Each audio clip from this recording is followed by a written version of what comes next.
que malgré les bas, on est arrivé au bout d'un travail. Alors aujourd'hui, ce qui va être reconnu par la société, on a une sorte de responsabilité collégiale qui est importante. Nous allons déclarer que quelqu'un qui a fait un effort de recherche, qui a démontré que dans cet effort de recherche, on avait un certain nombre de qualités, que ce quelqu'un est maintenant apte à diriger la recherche, à décider de la recherche, à décider la recherche à quelqu'un d'autre. Et nous allons donc conférer le titre de docteur. C'est toujours un grand moment pour la faculté, et c'est pour ça que, en principe, le doyen préside la cérémonie, mais il ne peut pas être présent pour toutes les cérémonies, donc il délègue plutôt à 2 ou 3 personnes, et on demande si vous voulez que c'est un génie civil, suffisamment proche quand même de l'urbanisme, pour avoir beaucoup de sympathie à l'avance pour ce que vous allez raconter, et ça représente donc le doyen pour marquer cette solennité de l'événement. Alors, comment les choses vont-elles se dérouler? D'abord, nous allons écouter la candidate, qui est passionnée, donc c'est ce qu'elle a fait. Ensuite, il y aura les questions et les réponses. M. David Van-Bonne, qui est le président du jury, dirigera ce petit moment. Il présentera dans les membres du jury qui sont présents. Et après les questions et réponses, le jury va clôturer un moment. C'est un petit peu formel parce qu'en fait, la véritable preuve, ce n'est pas aujourd'hui. La véritable preuve, c'est quand vous avez fait votre dépense privée. Là, vous avez payé sur le grill. Aujourd'hui, vous supprimez tous ce moment-là que nous vivons. Et après, il y aura la proclamation plutôt solennelle des résultats et le prix. En général, le producteur, le prix va passer à M. Jean-Luc Thibault. Et je vous rappellerai qu'il a dit des choses suffisamment gentilles pour qu'il m'envoie la tête. Voilà. Donc, nous allons vous écouter. Bonne chance. Donc, bonjour à tous. Je voudrais tout d'abord vous remercier d'être présents. Je vais vous présenter les résultats principaux de cette recherche doctorale qui concerne une problématique bruxelloise, donc je vous rassure tout de suite.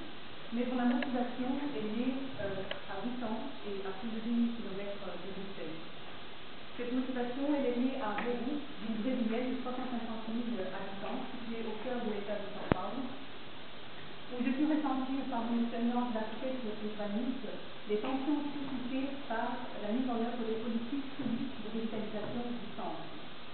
En effet, la fonction commerciale a été clairement bénéficiée, si vous voulez, et la fonction résidentielle n'a pas été pensée, n'a pas été projetée dans cet avenir de la ville de Beirut. À la fin du dispositif, donc 4 ans plus tard, en 2006, on a pu apercevoir qu'il y avait un nouveau processus de dégradation du centre-ville qui amenait, et donc on pouvait confirmer que la fonction résidentielle jouait quand même un rôle prépondérant dans l'équilibre d'une ville. Je me suis alors intéressée à ces tensions et à ces complémentarités, donc à cette notion d'équilibre entre les fonctions et les échelles urbaines, donc les formes urbaines de l'habité qui supportent les pratiques quotidiennes et les formes urbaines de la métropolisation. Ces tensions sont évidemment présentes à Beirut au Brésil, mais sont également présentes à Bruxelles ainsi que dans toutes les grandes villes compactes. Toutefois, à Bruxelles, ce phénomène se présente de façon assez singulière dans la mesure où la limite institutionnelle de la ville-région contraint le territoire d'action des politiques publiques de développement urbain à l'intérieur d'un territoire géographiquement limité, donc celui de 19 communes. Donc, avec cette singularité s'impose un processus de densification et de comment gérer le conflit et les complémentarités entre les différentes fonctions et échelles qui permettent à Bruxelles de se développer.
première, on va dire,